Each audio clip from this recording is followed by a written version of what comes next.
Yeah, yeah, yeah, yeah, yeah. Here we are, here we are, here we are. It's that time. It's that time. You know what time it is. Come on. Come on. You ready for this? Let's do it. Good morning, good morning, good morning. How are you, my friend? How are you, my friend?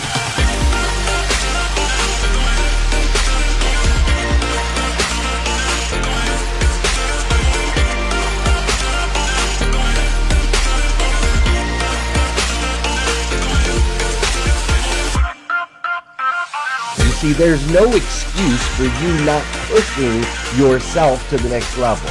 In order for you to create a new you must have a new mindset. When teams come together, we can create things that are greater than the sum of all of their parts.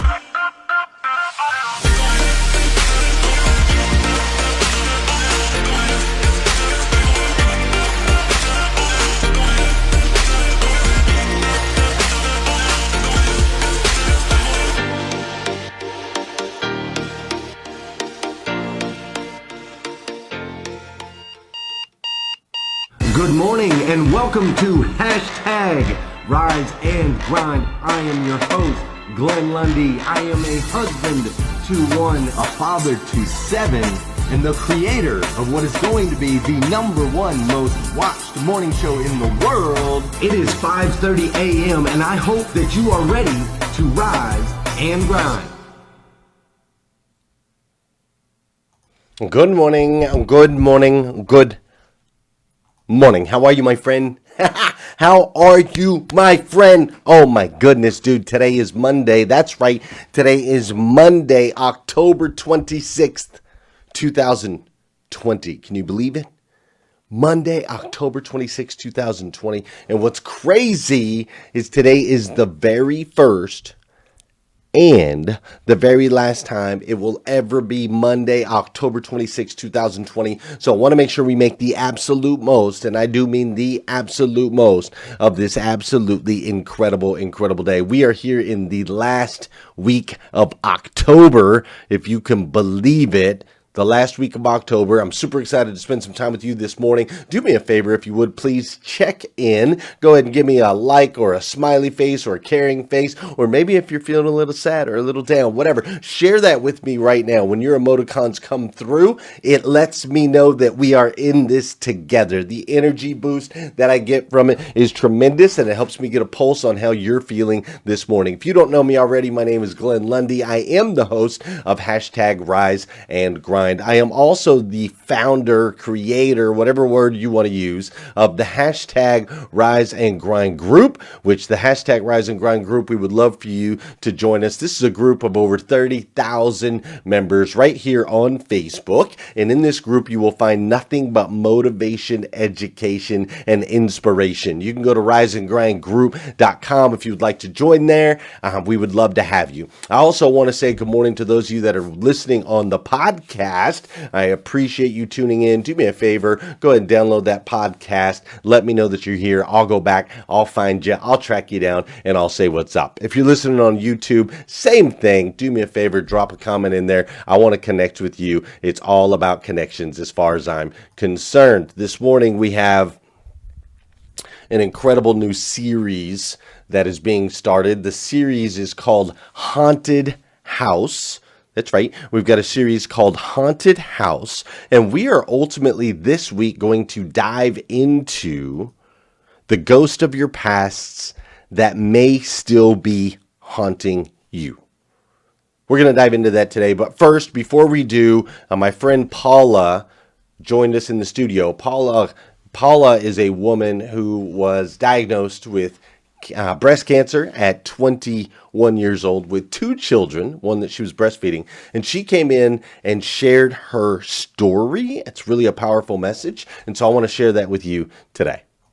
My name is Paula Marcellus, and last August was my last surgery. So August of 2019. I kind of knew before I knew. I had gone to the doctor a couple times, and they thought that because I was breastfeeding at the time that I had a blocked milk duct, so that's what they were treating me for. until it got bigger and bigger and bigger. So then I go to the ER, and they tell me after the last time, because I went a couple times. So the last time I went, they were like, oh, and then they didn't really say much. They were like, we're gonna send you somebody else. And then this lady, she actually just kind of like, she didn't want it to be a long drawn out process for me, so I would be mentally prepared. So she kind of went ahead and told me, she was like, I've been doing this a really long time, and she was like, it definitely looks like cancer. I had stage 3, so still bad, but not as bad. It was harder looking at my daughter, who was like laughing and smiling, and she's just a little baby and she has no clue what's going on. That was I guess that was a little hard, because she was like, you don't know what they're telling your mommy. So I had just lost someone, like prior to my diagnosis. I had just lost someone to cancer. All the image in my head was what he looked like before he passed away. And it was just like a bunch of scary thoughts just kind of creeping in. For me, I didn't really have much time to process because it was so aggressive. So they were just like, oh, we gotta do this, we gotta do that, we gotta do this, we gotta do that, we gotta do this, like now. So within the week of my diagnosis, I had surgery and started chemo. The first surgery was the port placement, where they put a port under your skin, and that's how they give you your chemo. And that was my first like being put to sleep surgery ever, because I had 2 C-sections, so those count as surgeries. But I thought that when you had cancer, you were sick. That's what made you sick. That's what made you look sickly, and that's what took all your hair and everything. But it's actually the chemo. 2 to 3 days, you feel okay. You feel kind of sick, a little yucky, but you feel okay. Then after, I guess, the fluids wear off, your mouth kind of feels like sandpaper, like everything that you try to eat, whether it's bland or not, like it's spicy, like it tastes spicy. And for a mom that has to make bottles and stuff, it was hard. And then that transition, because of the transition of them telling me to immediately stop breastfeeding, it throws your body, just any woman's body, will throw your body into a depression. And so it was just like, just that whole process, and having to make bottles now, and you know, it was just like, there's no days off regardless of how sick I was, because it's like I still have to feed my babies. I think that some of my anxieties were more based on, if I go to sleep, am I gonna wake up? I was so sick. Like, I was so sick. I have no hair. I literally weigh nothing. And then it's just like laying awake at night, like staring at the ceiling, like, am I gonna wake up? And then the anxieties of going out and doing things such as like going to the store and stuff like that, and knowing that your immune system is very weak, and what that can mean for you if you do get sick or anything like that. The motherhood anxieties of like, what if I'm not fast enough to get to my baby or whatever in a fast enough time, if something happens or whatever, because I can't move that fast. And then the anxieties of all the stuff that they're pumping into you and how it's going to affect you long term, because they tell you that everything that pretty much you go through is still, it's going to affect you for a really long time. When I first got my diagnosis, they told me about Bobby. They were like, oh my gosh, there's this woman, she got diagnosed and she's so sweet and bubbly and da da da. Like, they were just, you know, telling me about her. Eventually we met, and we kind of hit it off. I think we might have met in like the hallway, like of the hospital. Like, we probably met, like somebody was like, hey, I want you to meet. Yeah, it was kind of one of those exchanges. Then she started, she was telling me about, she was just getting started, I think. Well, she had kind of been doing it a little bit, but she was getting up and going on the My Pink Navigator. And she was just, you know, we just talked in the beginning. It wasn't even about that at first, you know, and then over the course of time, she involved me in different things. We did a calendar, and it was awesome. It was because at the moment the milk bath was fun, but it didn't all come together until we all got together to talk, and we understand each other. Like, we know what each other was going through, and like different stages of different stuff, and just all the craziness of it. And then like talking about just how we all kind of went through the same thing, but in different forms, because everybody's story was different but similar and almost the same. But it was like we're all from different backgrounds, and we're all from like different areas, but it affected us all in similar ways.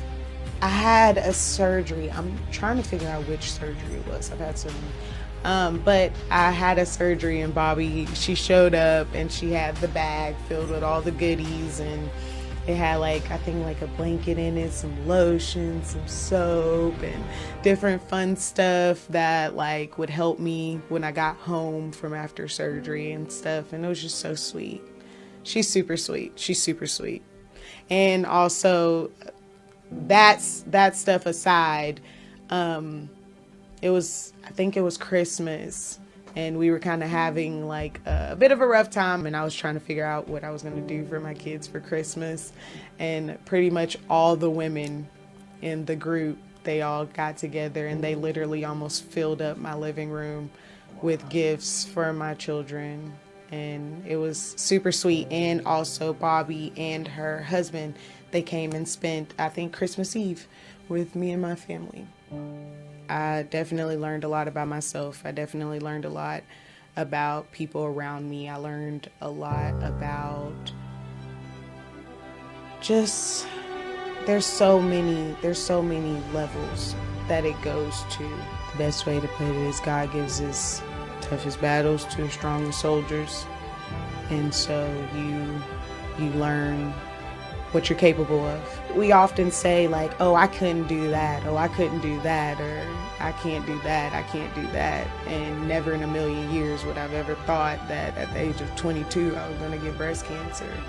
And so it was like, even though I never really had those thoughts of, oh, I can't do this, I can't do that, or whatever, it's like before you even get the chance to let those thoughts sink in, you've already done it. It's all a process. Everything in life is a process. It's necessary in order for us to become who we're supposed to be, in order for us to do what we're supposed to do. You have to go through certain things.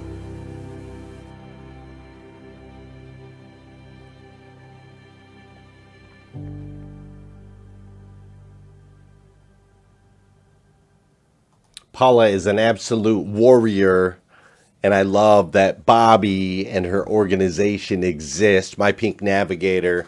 They exist to help women like Paula have some sense of normalcy, belonging, community as they go through these trying times. But Paula said it best there at the end, that God gives his strongest battles to his strongest warriors. We've been raising awareness for breast cancer all month long, and also raising funds to support My Pink Navigator and my friend Bobby Nihas. She is a Rise and Grind member here in hashtag Rise and Grind.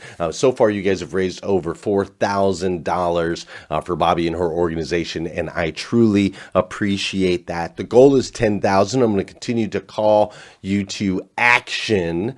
And today I want to do something special. So there's multiple ways that you can donate to My Pink Navigator. You can drop some stars right below. If you're watching live on Facebook right now on the business page, you can drop some stars. Those will all go to My Pink Navigator. You can also send Venmo at Glenn Lundy if you'd like, or you can send it to PayPal at riseandgrindgear@gmail.com. You can also just go and buy a t-shirt. If you want to buy t-shirts, we've got t-shirts for sale on the glennlundy.com website. You can get the t-shirts, or you can get the raglans, whichever way you want to do it, however you want to support. I am calling you to action, and I am going to match all donations today.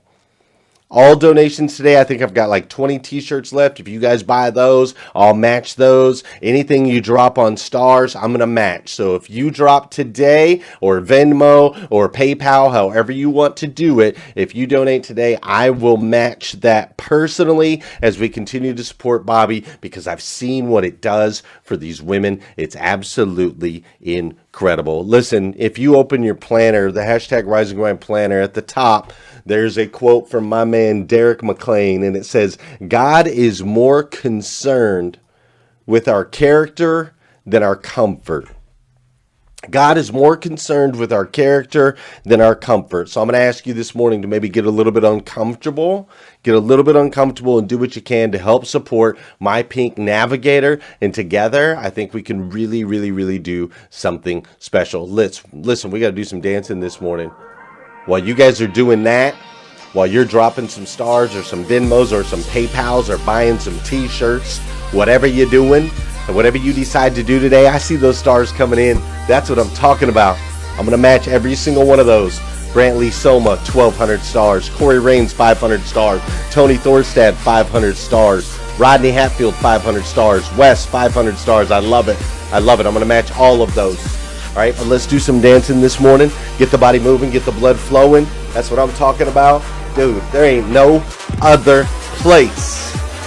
I promise you, there ain't no other place in all of social media where people get together the way we do and do what we do the way that we do, that doo-doo, that, what is that doo-doo that you do, that voodoo, not doo-doo, that voodoo that you do. I see the stars pouring in. I feel the love. You guys are amazing. Absolutely amazing. Hey, listen, if you don't know, this is the part of the show where I need you to hit that share button. Travis Flaherty just said, where do I send the check? $1,000. That's what I'm talking about, Travis. That is what I'm talking about. I will message you on the side, sir. Yes, sir. Hey, this is the part of the show where I need you to hit that share button, because I believe we can change the way people start their day. It'll make a massive impact on this planet.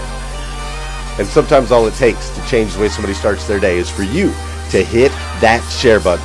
This is also the part of the show where I say good morning to you, you say good morning to me. Whether you're watching live or you're watching on replay, say what's up, I'll say what's up. How you doing, Krista Bug? What's up, Melinda Gayheimer? How you doing, Bill McLean? Kimberly Hatfield, Janelle Griego, Tabitha Walls, Eddie Brown. Travis Flaherty just dropped 1,000. I love my dealers. Ray Hatcher, Brad Smith is up in the house. Terry LaPierre, what's up?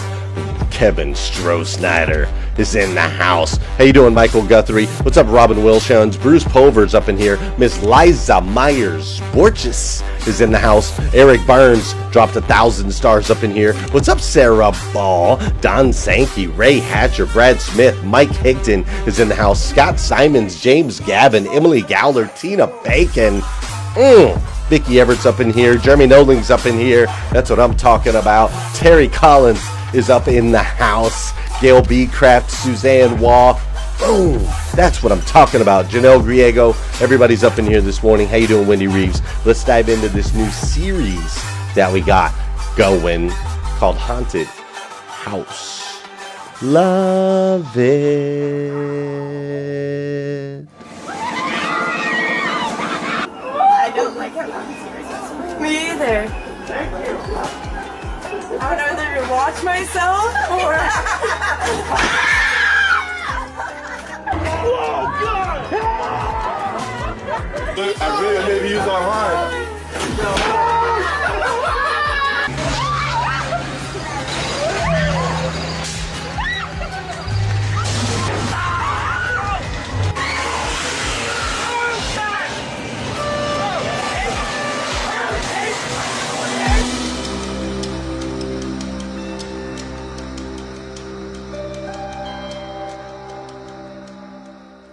When I was a little kid, I think I was like 5, 6 years old, something like that. I can't specifically remember, but when I was young, we wanted a dog so bad. My sister and I, we wanted a dog. What's up, Jim Fitzpatrick? Great to see you, sir. We wanted a dog so bad. And My dad was completely against us having a dog. He wasn't interested in us having a dog. And finally, we talked him into it. And we got this dog. And this is not the exact dog, but this is how I remember the dog, whether that's a real memory or not. But this is how I remember the dog. It was so cute. And we named the dog Gringo. And Gringo obviously was a puppy and did the things that puppies do, like pee on the carpet and get into the trash and chew up things and so on and so forth, right? That's just what puppies do. Well, my dad, you have to get an understanding of who my dad was. To give you a little context, when my parents got divorced, one of the only things that my dad took was his stereo. That's it. Like he had this big, I remember him driving off with this huge speaker sticking out of the trunk of his car that he couldn't close all the way, right? When they got divorced, he took his stereo. Music was everything to my father. So here we are. I'm a little kid. This is pre-divorce. We're living in Sierra Vista, Arizona. And we get this dog. And my dad had just recently bought the most expensive speaker wires and cables you could possibly get to get the most incredible sound out of his stereo system. So Gringo used to get in the trash all the time when we were gone. And so my sister and I were trying to teach this dog all of the safe things because we knew all it was going to take was one wrong move and Gringo wasn't going to survive.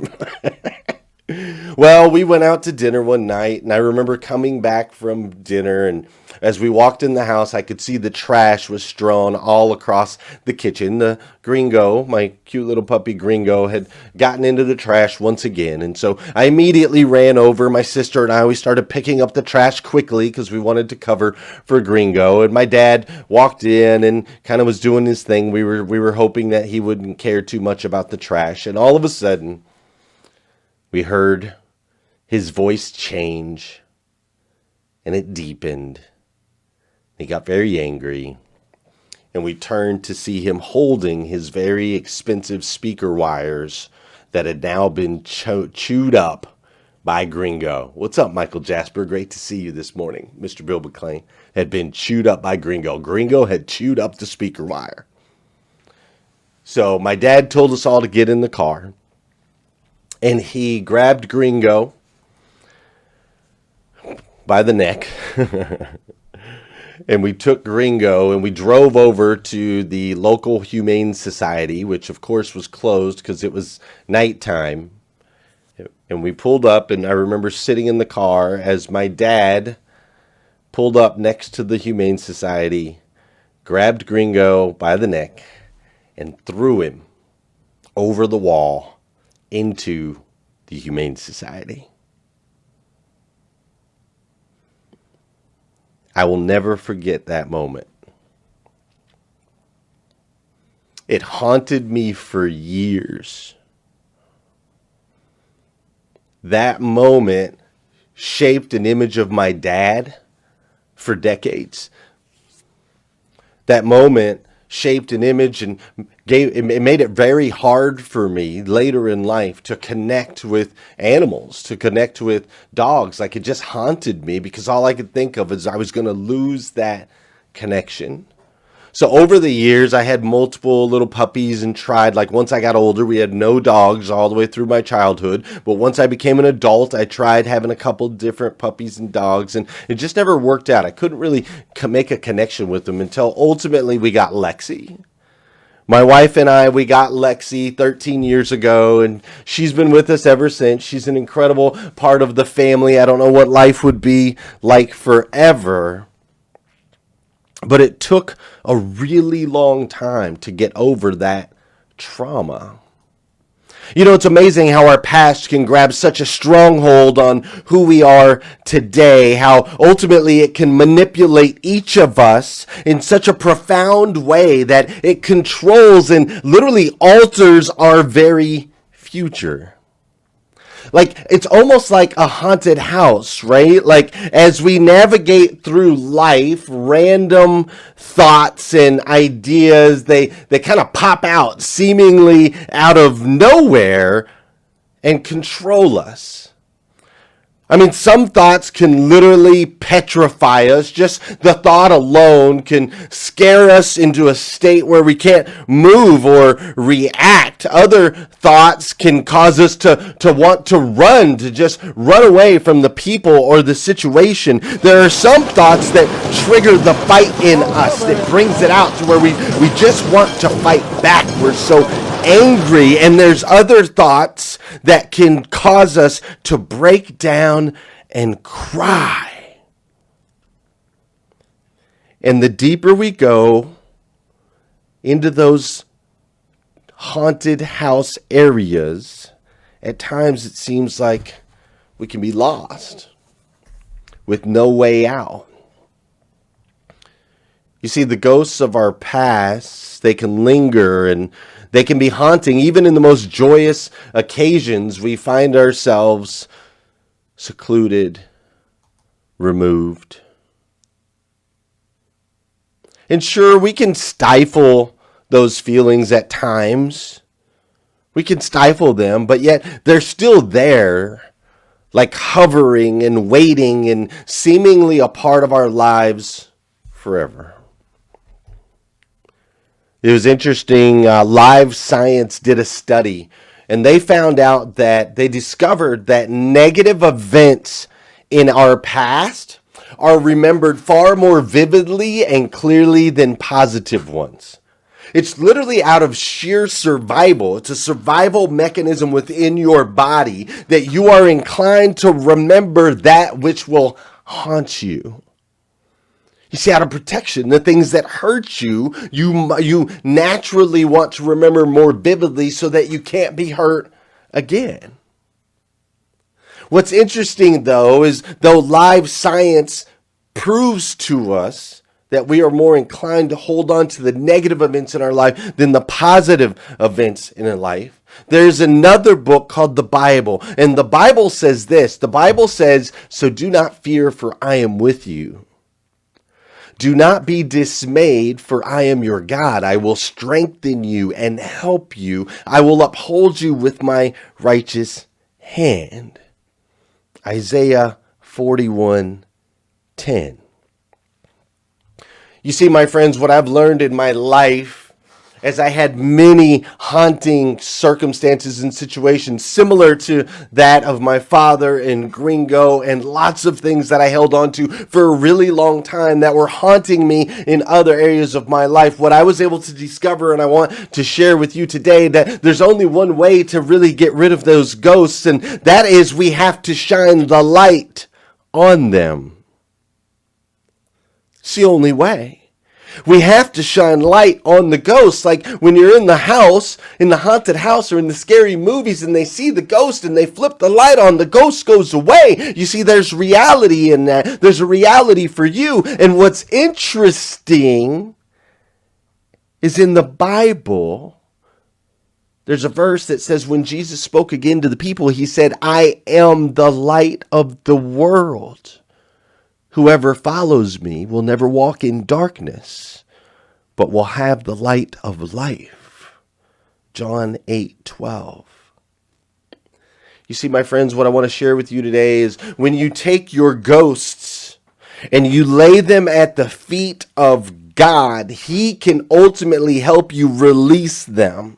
He can help release you of the pain. He can release you of the hurt. He can release you of the fear. He can release you of the doubt. He can release you of the worry. He can release you of anxiety. He can release you of the mental exhaustion. When you put it down, He will pick it up. And you see, the reason He will pick it up is because you, my friend, are a child of God, the God of the universe, the God that made everything, made you to be the absolute best version of yourself that you can possibly be. Not an average version, a little bit above average or a little bit below, but the absolute best version of yourself that you can possibly be. You are His child. And as His child, He can help you shine light on the ghosts that haunt your past. Dude, thank you for spending your time with me this morning. It means so much to me. You see, you might not know this, and maybe I'm the first one to tell you this in a while, but I love you. I love you deeply as my brother and sister in Christ. It's why I do this. It's why I got up at 3:20 this morning to prepare this episode specifically for you. I don't want you to think that I'm talking to the masses. I don't want you to think that I'm skipping over your head. I don't want you to think because your belief system might be a little different than mine that I don't love you deeply. And you see, the decisions that you're making today, a decision to watch this show, a decision to hit the share button, a decision to support My Pink Navigator, all of these seemingly tiny little decisions, dude, they matter. Your life matters. Your life has value. You are a child of the God of the universe. It's special. It's special. So thank you for sharing this time in this space with me. And I hope you'll take this light and out into the world. Right now, the world needs your light, your joy, your smile. You matter. You matter. Listen, if you need more videos like this, you can go to glennlundy.com. We got a bunch of them up there. If you have a favorite Bible verse or a favorite quote and you haven't submitted it already, will you do that today, please? You can text it to 859-208-2351. That's 859-208-2351. Text me your favorite Bible verse or text me your favorite quote. It just might end up in the planner. We're getting ready to print next year's #RiseAndGrind planner, and I would love for you to be in there. All right? So shoot me a text, do that thing. Travis, I'm matching your $1,000 for My Pink Navigator. I saw a bunch of other stars coming in. I'm going to match those as well. I think we're going to be able to hit our $10,000 goal, but I need you to make it happen. Listen, go out and have an incredible day. I'll see you tomorrow morning, 5:30 a.m. We're going to do this all over again on #RiseAndGrind. Stinking love you guys. Go get it.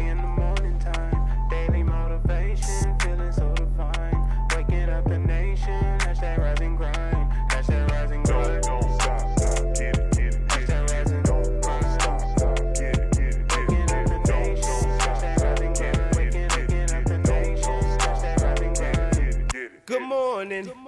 On my feet before the sunrise. Stepped into my greatness, feeling powerful and energized. Thankful to be alive. #blessed. Write my mission, vision, values, and my gratitude list. I'm building up momentum. I'm making good decisions. I rise, I grind, I get it. Ain't no doubt that I'm committed. Cause who really loses if I don't win? Can't cheat the grind, only get what you put in. So I'm mastering my mentals. I'm focused on my physical. I'm developing spiritually and manifesting miracles. I'm gonna get it started, have a party in the morning, and I'ma wake the world is so alarmed. And I #RiseAndGrind, #RiseAndGrind. First thing on